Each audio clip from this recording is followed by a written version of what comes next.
Meatloaf takes a turn towards Greece with this easy recipe. This Beef It's What's for Dinner recipe is certified by the American Heart Association.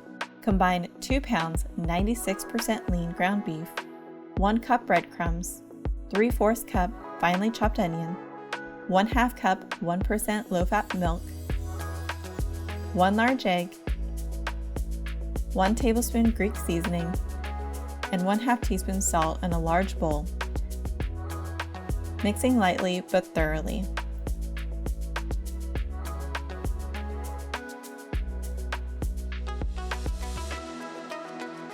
Shape the beef mixture into a 10-inch by 4-inch loaf on a rack in a broiler pan.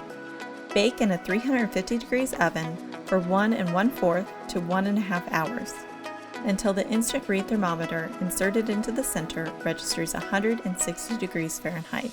Meanwhile, combine 1 cup plain low-fat Greek-style yogurt, 1/2 cup diced cucumber, and the remaining 1.5 teaspoons Greek seasoning in a medium bowl. Season with salt as desired and set aside. Let the meatloaf stand 10 minutes, cut it into slices, and serve with the cucumber yogurt sauce. For this recipe and other delicious beef recipes, visit beefitswhatsfordinner.com.